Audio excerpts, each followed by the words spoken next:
सब में राम है, सब में रम रहा है। ऐसा नहीं है कि एक में है दूसरे में नहीं है, वो सब में है, सब में बैठा है। लेकिन हम जो है बाहर ही भटक रहे हैं, कोई कहीं भटक रहा है, कोई कहीं भटक रहा है। लेकिन जिन खोजा तिन पाइया, जिन खोजा तिन पाइया, गहरे पानी बैठ मैं वो बुरी ढूंढ रही किनारे बैठ। जो जिसके अंदर श्रद्धा जाग गई उसने डुबकी लगा ली, उसने पा लिया। लेकिन जो किनारे पे बैठा रहा, भाई डूब जाएंगे, तो उसको कुछ नहीं मिला। तो बैठ जाओ, 1 घंटा बैठो, 2 बैठो, 3 बैठो, 4 बैठो, 5 बैठो, 6 घंटे बैठो, जितना मर्जी बैठ सकते हैं, आपका लाभ है उसमें। उतनी जल्दी आपका काम बन जाएगा, फिर आप वो राम ही हो जाएंगे। फिर आपको किस चीज की कमी है, किस चीज की कमजोरी है? कोई कमजोरी नहीं है। लेकिन आज संसार में रोग लगे हैं, दुख लगे हुए हैं। क्यों लगे हैं? परमेश्वर ते भूलिया व्यापन सब रोग, बेमुख हो राम ते लगन जन्म वियोग। सब परमात्मा को भूले हुए हैं। सब कहते हैं जी मेरा तो वो है, मेरा वो है, मेरा वो है। हमारा तो भाई एक ही है, हमारा तो एक ही है। तो उसको पकड़ो, उसकी तरफ चल पड़ो, उसको पकड़ लो। वही सब कुछ है। उसको गुरु कह लो, राम कह लो, अल्लाह कह लो, वाहिगुरु कह लो, किसी भी भाषा में कोई किसी भाषा का प्रयोग कर लो, गॉड कर लो, कुछ भी करो, वो एक ही है। वो अनेक रूप में हो गया, एक से अनेक हो गया, सब में है। लेकिन हम ये विचार नहीं करते। दुनिया में आज कितना कुछ क्या हो रहा है, ये अज्ञानता के कारण होता है। जब वो ज्ञान प्रकट हो जाता है तो फिर कभी भी आप किसी को बुरा नहीं सोच सकते, उसकी सेवा करेंगे। सेवा बहुत बड़ी ऊंची चीज होती है। सेवा सबसे बड़ी ऊंची चीज है। 3 प्रकार की सेवा होती है। तन मन धन सौंप गुरु को हुक्म मनिए पाइए। तो उसके समर्पित हो जाओ, उसके समर्पित हो जाओ, फिर आपको किस चीज की कमी है मालूम हो जाएंगे। फिर कोई कमी नहीं, कोई कमजोरी नहीं है। कमजोरी तब तक है जब तक हम उसके नहीं हो जाते, समर्पण नहीं है हमारे। आज इधर जाएंगे, कल उधर जाएंगे, तो हमारा वो एक ही है। तो उस एक को पकड़ो, उस एक को पकड़ लो, वो आपके सबके अंदर बैठा है। ऐसा नहीं है। लेकिन हम भूल में पड़े हुए हैं, क्योंकि ये काल का देश है, ये काल का देश है और काल का बहुत धोखा है। लेकिन हमें इस चीज का पता नहीं चलता। काल ने जगत अजब बरमाया, मैं क्या क्या करूं खान। जो साधन थे पिछले उनके, सो कलयुग में किए प्रवान। मूर्ख पुरानी मल सलानी, स्वट के जल और पसान। बुद्धिमान अभिमानी नर, विद्या नारी के हो गुलाम। भटक आया सब जग, कोई न लगाया ठौर ठिकाना। ऐसी हालत देख जगत की, संत सतगुरु प्रगटे।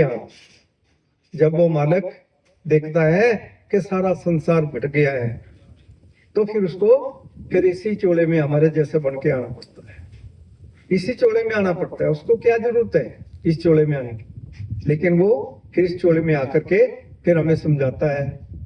लेकिन कोई भाग्यशाली होता है, हजारों में कोई एक होता है जिसको समझ आता है। सर्वभूत हस्तात्मानां सर्वभूतानि चात्मानि इक्स्ते योगयुक्तात्मा सर्वत्र समदर्शना। तो क्या कह रहे हैं कि हजारों मनुष्य में से कोई एक मनुष्य होता है जिसमें वो शुभेच्छा जागती है उस मालिक को पाने की। और हजारों सिद्धों में से कोई एक सिद्ध होता है जिसमें वो शुभेच्छा जागती है और वो फिर गुरु की तलाश में निकल पड़ता है। और गुरु तो मलाह के समान बैठा होता है कि कोई आए मेरे पास और मैं उसको पार लगा दूं, जैसे मलाह बैठा होता है। तो जब कोई शिष्य वहां पहुंच जाता है तो फिर गुरु वहां बैठा है, तो फिर वो अपना थोड़ा सा तवज्जो का उपहार दे करके फिर उसको उसी समय परमात्मा से जोड़ देता है। और उसी समय परमात्मा से जोड़ करके फिर उसको कह देता है कि भाई अब आपने प्रतिदिन जो है ये काम करना है। फिर वो बोल जाता है, फिर उसको अच्छा नहीं लगता, बैठता नहीं। फिर वो अगर बैठेगा तो फिर उसकी तरक्की होनी शुरू हो जाती है। अगर भूल जाता है, फिर अगर कहेगा 6 महीने के बाद, साल के बाद कि मैं भजन करूंगा, तो फिर वो बात नहीं बनती। जो शुरू में ही अगर वो करना शुरू कर दे तो फिर वो बात बन जाती है। तो इसलिए तभी हमारे शास्त्रों में भी कहा है, लिखा है कि कारण है 200 स्वभाव पिशामी तमाम धर्म सुर चेता यस्य स्यानी रीच तम गुरु ही तन में शिष्य ते हम सांधी माम तमाम प्रबन्नम।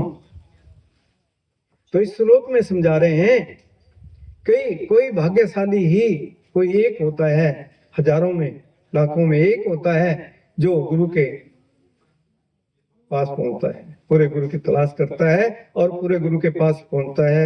और पूरा गुरु क्या करता है, वो ये नहीं करता कि माला जपते रहो, फूल चढ़ाते रहो। फूल तो एक जीव है, फूल तोड़ना बहुत बड़ा महान पाप है। वो भी खिल रहा है आपको खुशी देने के लिए, हम तोड़ देते हैं, पत्थर के ऊपर चढ़ा देते हैं, निर्जीव के ऊपर। तो फिर उसका लाभ क्या हो? वो तो पत्थर है, वो तो खिल रहा है, वो तो आपको खुशी दे रहा है, लेकिन आप उसको तोड़ते हैं, पत्थर के ऊपर चढ़ा देते हैं। कितनी मूर्खता है।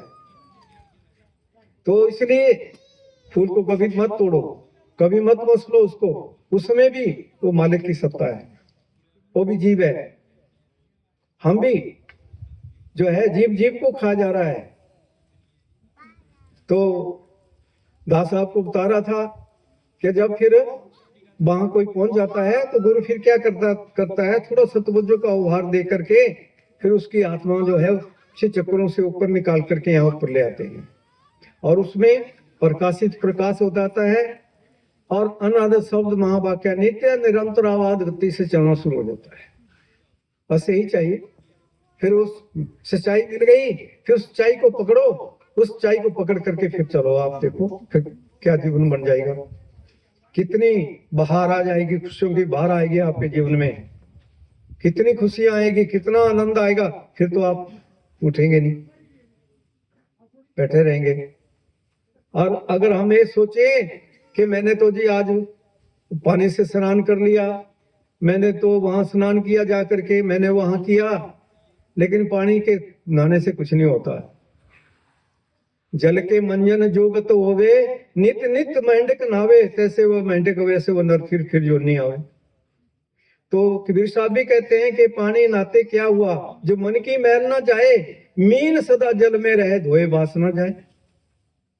तो फिर आपका एक गोता लगाने से क्या होगा। तो इसलिए उस सच्चाई को पकड़ो, उस सच्चाई को पकड़ कर चलो, धोखे में मत आओ, उसको पकड़ करके चलना पड़ेगा। जब तक आपने अपनी आंखों से नहीं देखा तब तक आप कैसे मान जाएंगे कि लो जी माला जपते रहो हो जाएगा। कुछ नहीं होता। माला फेरती युग गया, फिरा न मन का फेर, कर का मन का छोड़ दे, मन का फेर।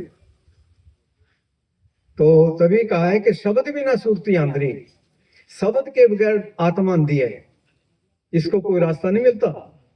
शब्द बिना सुरती आंधरी, कहो कहां को जाए, द्वार न पाए शब्द का, फिर भटका खाए।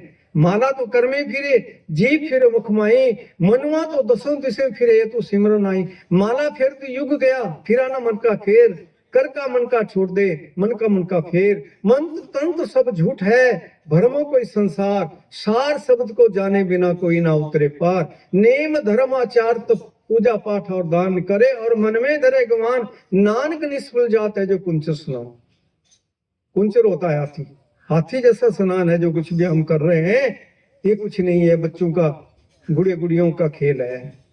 और नीचे चले जाते हैं, और नीचे चले जाते हैं, और फिर पता नहीं कितने युगों तक भटकना पड़ेगा, फिर नरकों में फिर सड़ना पड़ेगा। तो आए हैं हरि मिलन को, बीच ही अटको चीत, आए हैं परमात्मा से मिलने के लिए। तो फिर भाई पूरे गुरु की तलाश करो, जो हमें इसी श्री रूपी घर में परमात्मा का दर्शन करा दे। जो घर में घर दिखाई दे सो सतगुरु पुष्ट जान, 5 शब्द उनका ढूंढता है बाजे सब निशान। तो जो इसी श्री रूपी घर के अंदर परमात्मा का दर्शन करा दे, तो वो गुरु है, प्रत्यक्ष देखने वाले गुरु। और फिर कुकर्मी करो, करोगे तो फिर कोई कमी नहीं है, फिर कोई कमजोरी नहीं है। तो इसलिए हम जो है, जो हमने करना है वो करते नहीं, वो काम नहीं करते, तो उस काम को करो। बाकी जीवन ऐसा ही है, आप चाहे सारी दुनिया का धन इकट्ठा कर लो, ये कुछ भी हमारे साथ सुई नहीं जाएगी, कुछ नहीं जाता। तो क्यों इतना पाप कर्म करें? पापों बजो ना होवे हेरा फेरी, पापों के बगैर माया इकट्ठी नहीं की जा सकती। जितने पाप करेंगे, जितने पाप कर्म करेंगे, उतनी माया जो है आप इकट्ठी कर सकते हैं, पापों से इकट्ठी होती है। लेकिन अगर मालिक के आगे हमें ये अरदास करें कि मेरे सतगुरु है, मेरे परमेश्वर है, मेरे परमात्मा, के ठीक है, मुझे क्या चाहिए? कोई मेरे पास कोई आता है वो भूखा ना जाए, और वो कुछ मुझे दीन दुखियों की सेवा करने का अवसर मिलता रहे। जीवन तो बहुत थोड़ा, एक आंख फरकने के समान है, एक आंख फरकने का समान है। अब देखो, ब्रह्मा का एक दिन कितने का होता है? एक दिन जो है एक कल्प का होता है। एक कल्प कितने वर्षों का होता है? 71 चौकड़ी युगों का एक मनवंतर होता है। 71 चौकड़ी युग, एक चौकड़ी युग का कितनी आयु है? 43,20,000 वर्ष। और 71 चौकड़ी युगों की कितनी आयु होती है? वो 1 घंटा है ब्रह्मा का। 1 घंटे की कितनी आयु है? 67,20,000 30,000 67 करोड़ 20 लाख 30,000 वर्ष। इतना जो है 1 घंटे का समय है ब्रह्मा का। और एक दिन का कितना हुआ? एक दिन जो होता है वो 14 मनवंतरों का एक कल्प होता है। 14 मनवंतरों का एक कल्प का एक दिन है। एक दिन में ब्रह्मा जी अपनी सृष्टि को बनाते हैं।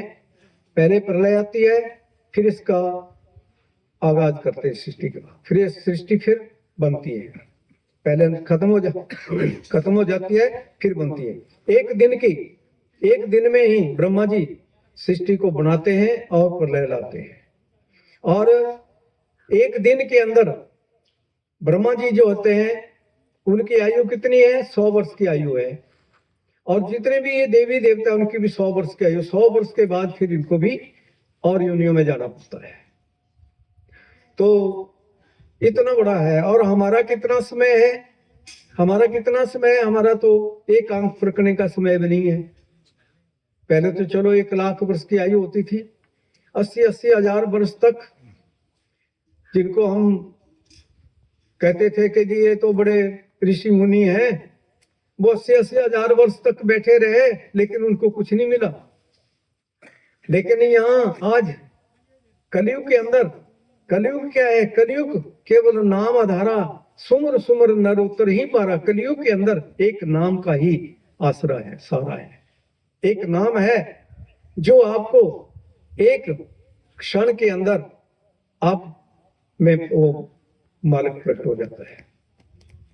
तो एक क्षण के अंदर आप जो है मालिक से मिल सकते हैं, परमात्मा से मिल सकते हैं, उसका दर्शन कर सकते हैं। तो ऐसी वस्तु गुरु देता है, ऐसा कुछ देता है, इतना उपकार करता है गुरु। लेकिन गुरु जो है आज तक महापुरुषों के साथ कितना कुछ होता रहा। देख लो, इतिहास पढ़ लो, कितना कुछ होता रहा उनके साथ। तो उन्होंने कभी ये नहीं देखा कि मेरे साथ ऐसा हुआ। उन्होंने तो भला ही करना है सारे संसार को, उनको कोई मतलब नहीं, कोई लेना देना नहीं होता। उन्होंने सारे संसार का भला ही करना है, सबको सुख पहुंचाना है, सभी को सुख करना है, सबको सुखी करना है। तो सबको सुखी करने के लिए आते हैं संसार में। लेकिन हम विचार नहीं करते। और सत्संग तो इतनी बड़ी अनमोल वस्तु है जिसका वर्णन नहीं। तो तभी कहा है कि सत्संग सरोवर दा पानी, वो पापां दी मैल गवा देंदा, लाके काल जन्मां दी वो काका दे हंस मना दूंगा।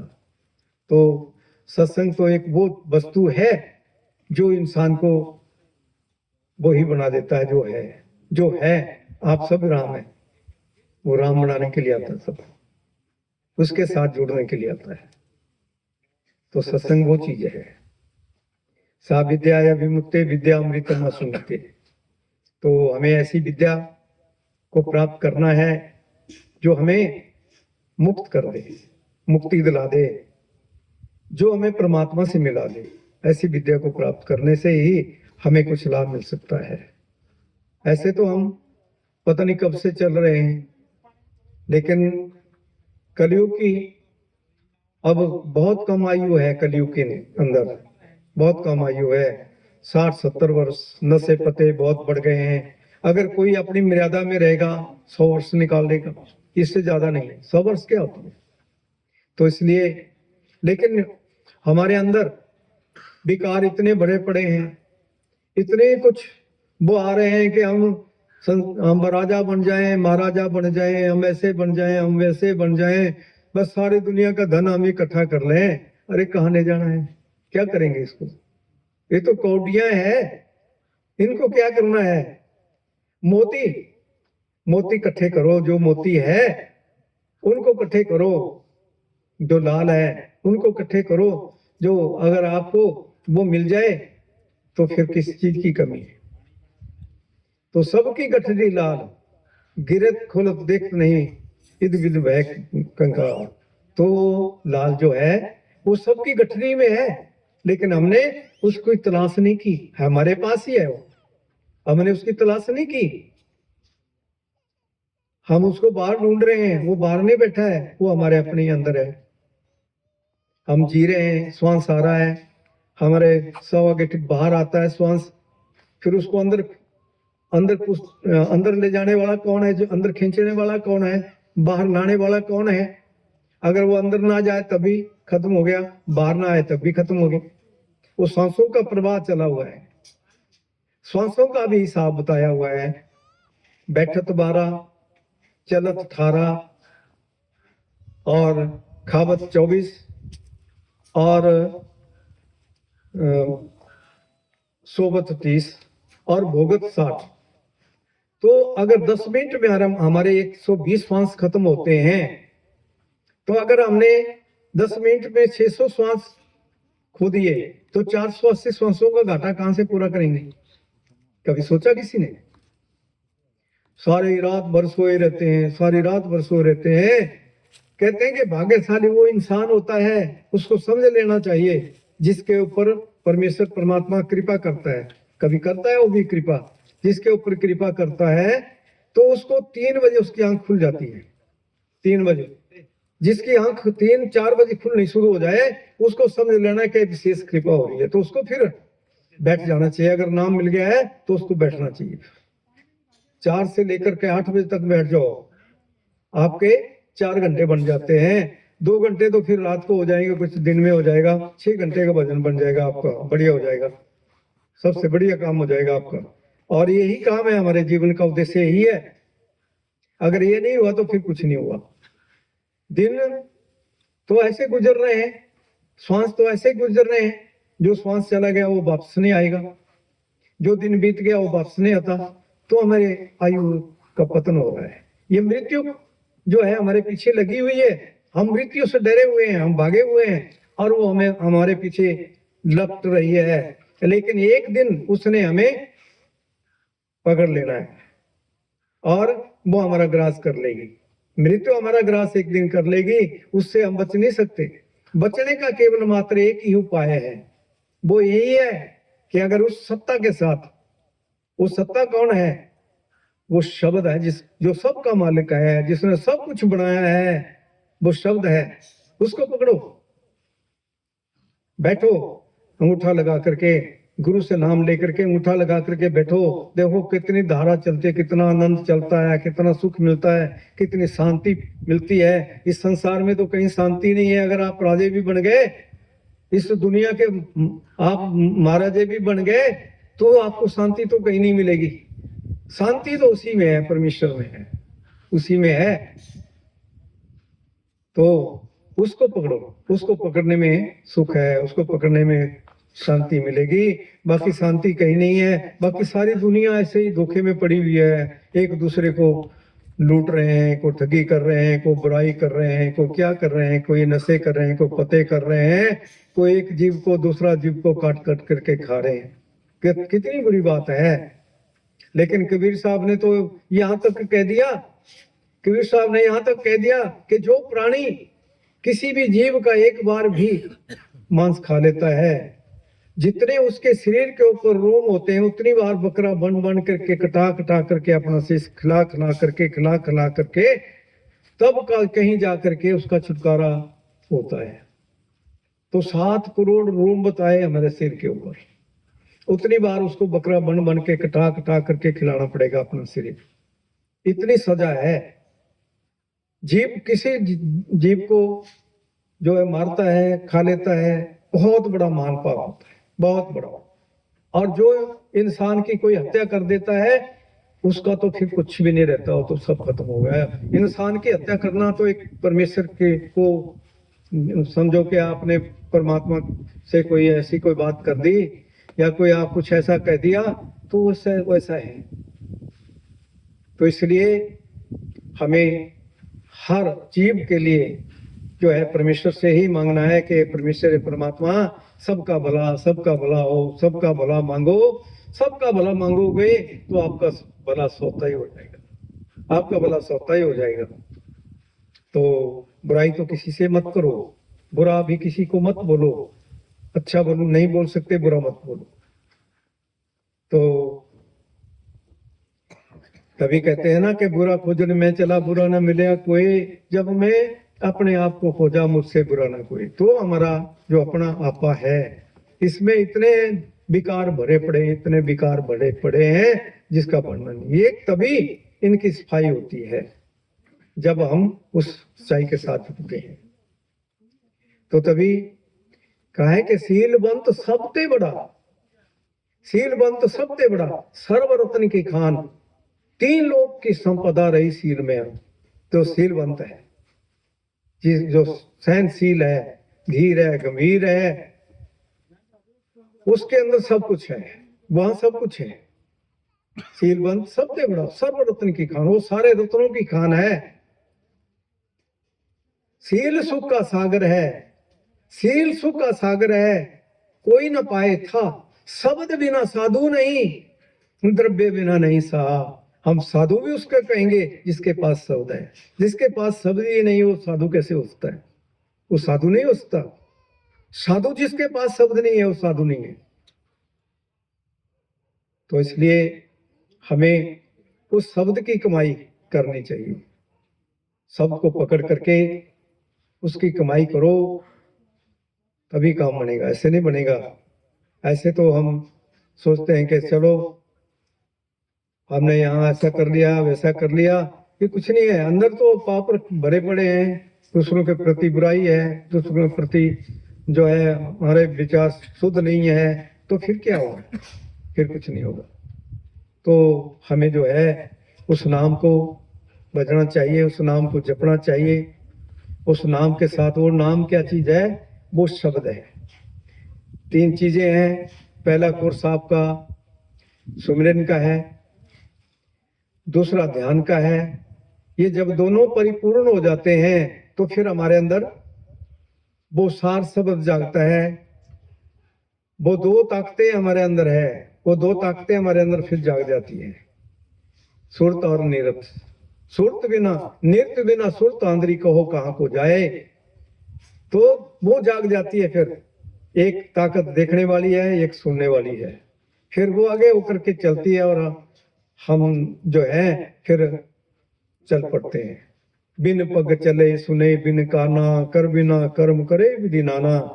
तो फिर अखा बाजू देखना, बिन करना सुनना, पैरा बाजू चलना, बिन हथा करना।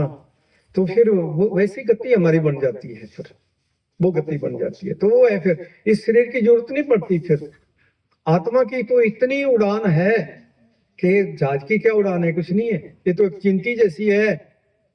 लख आकाशा लख पताला, ओढ़ कोड को भाल थके वेद कहने की बात। लाखों आकाश है, लाखों पताल है, लाखों ऐसी सृष्टियां हैं। जैसी ये सृष्टि है, लाखों सृष्टियां हैं। तो आप सबका भ्रमण करके एक क्षण में आ जाएंगे। इतनी बड़ी उड़ान है आपकी, इतनी बड़ी ताकत है आपकी, लेकिन हम अपने को कमजोर समझ लेते हैं, चिंता करते हैं कि मेरे को रोग आ गया, मेरे को ये दुख आ गया, मेरे को ऐसा हो गया, मेरा नुकसान हो गया। अरे जो हो रहा है होने दो उसको, वो हमारे कर्मों का फल है, वो तो भोगना ही पड़ेगा। वो रोते भोग लो, खुशी से भोग लो, वो तो भुगतान करना ही पड़ेगा। अब भगवान राम जी ने त्रेता युग में बाली को तीर चलाया था छुप करके, और फिर उसको वो तीर जो है फिर उनको फिर कृष्ण अवतार में खाना पड़ा। वही तीर की नोक मछली ने निगल ली थी, उसी का पान बना दिया उस शिकारी ने। और वो बैठे थे और उनके पांव का पदम चमक रहा था। उसने सोचा कि ये कोई पशु है, तो उसने तीर चला दिया था। तो कर्म का जो भी भुगतान होता है सबको करना पड़ता है, चाहे कैसे कर लो, लेकिन करना पड़ेगा। तो हम कर्म भी अच्छे करें तो फिर हमें कर्म का बंधन नहीं पड़ता। और अच्छे कर्म करना कौन बताता है? गुरु बताता है। गुरु तो ये बताता है कि आपके जितने कर्म है, जिस दिन आप सत्संग में आ गए उसी दिन आपके पूरे गुरु के सत्संग में आप आ गए, तो उसी दिन आपके जो कर्मों का भंडार है, 3 प्रकार के कर्म होते हैं। क्रियामान जो हम रोज करते हैं, और प्रारब्ध, और आपके जो सिंचित कर्म है, सिंचित में से फिर प्रारब्ध मिलती है। ये 3 प्रकार के कर्म होते हैं। तो फिर जो प्रारब्ध कर्म मिलता है उसका हमें भुगतान करना पड़ता है। कुछ कर्म निकाल करके दे देते हैं कि इसका भुगतान करो, फिर वो हमें भुगतान करना पड़ता है। तो इसलिए हम ऐसे कर्म करेंगे क्यों? अच्छे कर्म करें, अच्छा बोलें, सबसे प्यार करें, सबका भला मांगे, किसी को बुरा मत सोचो, चाहे कोई भी है। अगर कोई आपको आपके साथ दुष्टताई भी करता है, आपको दुख भी पहुंचाता है, उसका भी भला मांगो, उसका भी भला मांगो। आपको आपका भला ही होगा, आपका भला ही होगा।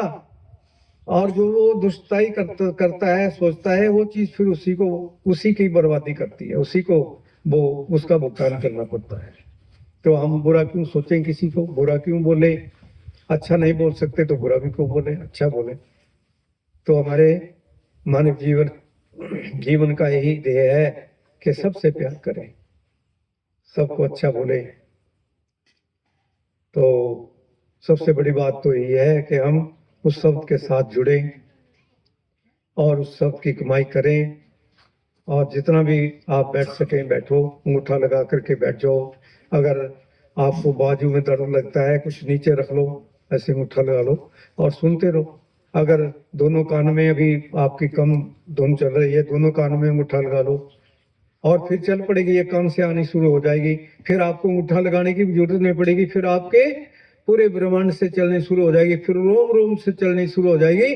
जब रोम रोम से चलनी शुरू हो जाएगी तो एक दिन फिर आप अपने धाम को चले जाएंगे और फिर आ जाएंगे इसी में, और फिर अपना कारोबार करेंगे। फिर अगर शाम को फिर बैठेंगे तो फिर आपका रास्ता देखा बड़ा हो गया, फिर जब मर्जी जाओ, जब मर्जी आ जाओ, फिर कोई कमी नहीं है। तो गुरु तो खड़ा है, वो खड़ा है कि भाई थोड़ा सा ध्यान मेरी तरफ भी करो। बच्चा चला गया, किसका गिर जाएगा वहां। तो फिर वो तो कहता है कि थोड़ा सा ध्यान करो, लेकिन हमारा ध्यान उसकी तरफ नहीं है, हमारा ध्यान बुराइयों की तरफ है। वही बाती है, वही अच्छी लगती है, अच्छी चीज अच्छी नहीं लगती। तो हम जो है फिर वही ध्यान करें, उस मालिक का ध्यान करें और उसकी तरफ ही हम लगे रहें। बस जब भी याद करें उसी को याद करें, वही सब हमारा सब कुछ है। तो वही सब कुछ देने वाला है। और ठीक है, वो ठीक है, जहां भी उसकी तलाश हमें करनी है, जहां भी वो सत्ता है, वहां से हमें फिर वो फैज मिलती है। वहां तो हमें फिर जा करके उस चीज को लेकर के फिर हम कमाई करेंगे, तो फिर कोई कमी नहीं है। फिर खाओ खर्चो रन मिल भाई, टोट ना वे बद हो जाए, फिर बढ़ता ही चला जाता है, बढ़ता ही चला जाता है, फिर कोई कमी नहीं आती, कोई कमजोरी नहीं आती, फिर हमारा जीवन सफल हो जाता है। तो इसलिए हमें उस नाम का भजन सिमरन करना है और रोज बैठना है। सुबह रात को बैठ लो, आप भोजन कर लो, 7 बजे भोजन कर लिया, उसके बाद बैठ जाओ, 10 बजे तक बैठो, 10:30 बजे तक, 3 घंटे तो आपके हो जाएंगे। और फिर सवेरे बैठो, 4 से लेकर के 3 से लेकर के 4 से लेकर के 6 बजे तक बैठो, 7 बजे 8 बजे तक भी बैठ सकते हैं, और फिर आपका काम हो जाएगा। तो ये है हमारे जीवन का जो कार्य है, जो हम करने के लिए आए हैं, वो ही काम करने के लिए आए हैं हम, और कोई काम करने के लिए नहीं आए हैं, हम इसी काम को करने के लिए आए हुए हैं और नहीं। तो बाकी बुराइयों से बचो, जहां कोई बुराई हो रही हो, जो किसी एक दूसरे की चुगली हो रही है, बुराई हो रही है, वहां से भाग जाओ, नहीं तो वो कर्म आपको भी उठाने पड़ेंगे। फिर निर्लेप रहो, बस चलते फिरते उठते बैठते सुमिरन रखो, चलते फिरते, गाड़ी में बैठे हैं ध्यान में बैठ जाओ, बस में बैठे हैं ध्यान में बैठ जाओ। तो आपको कोई ऐसे नहीं है, कोई कमी नहीं है, फिर कोई कमजोरी नहीं है, फिर वो आप देख रहा है मालिक। आदमी तो सोचता है, इंसान तो सोचता है कि अगर मैं ऐसा नहीं करूंगा तो ऐसे कैसा होगा, ऐसा नहीं करूंगा तो ऐसे कैसे होगा। तो अगर आप उसकी प्राप्ति कर लें तो फिर आप तो जंगल में बैठ जाएंगे, वहां भी आपको फिर कोई कमी नहीं आएगी, वहां पे दुनिया आपको ढूंढ लेगी। ये चीज है, तो ऐसे बनो। मेरे सतगुरु कहते थे कि मैं हजारों को बना के जाऊंगा, ऐसे हजारों को बना के जाऊंगा। वैसे उन्होंने बहुत कुछ किया, लेकिन महाराज कृपाल सिंह जी ने बहुत बहुत कुछ किया, लेकिन कैसे किसी को बदलना बड़ा मुश्किल होता है, किसी को बदलना बड़ा मुश्किल होता है। जैसी जैसी हमारे को जो है अंदर भावना बढ़ जाती है, उसी के अनुरूप हम चलते रहते हैं, उसी के अनुरूप चलते रहते हैं। तो यही हमारे जीवन का उद्देश्य है, हम उस नाम के साथ जुड़े, उस नाम को ध्याएं, और तभी हमारा जीवन जो है ये सफल होगा, नहीं तो फिर हमें पछताना पड़ेगा। तो आप दूर दूर से आए हैं, तो आपका यहाँ आना जो है, आपने परमात्मा के उसमें अपना हाजिरी लगाई है, तो वो आपको कुछ ना कुछ अवश्य देगा, कोई ऐसी बात नहीं है। तो ज्ञान ध्यान धुन जानिए, अकथ कावे सोए। तो ज्ञान क्या है? वो धुनी है जो आपके अंदर चले, उसको पकड़ो, उसको पकड़ लो और अपना जीवन बना लो। समय का कोई पता नहीं है, कोई 1 साल के लिए आया है, कोई 10 साल के लिए आया है, कोई 20 साल के लिए, 50 साल के, कोई 100 साल के लिए भी आया है, पर पता किसी का कोई नहीं है। तो इसलिए अच्छे काम को करना है तो आज ही कर ले, बुरा काम कल पर टालते जाओ, उसको ना करो, अच्छा काम कर लो, आज ही करो, बुरा काम कल के ऊपर टालो। तो ठीक है, इसी के साथ समय आज थोड़ा आपके इंतजार में थोड़ा लेट सत्संग हुआ, वैसे तो 12 बजे शुरू हो जाता था, लेकिन आज 1-1:30 बजे ही शुरू हुआ है। तो ठीक है, दास अपनी वाणी को विराम देता है। धन सतगुरु, धन सतगुरु।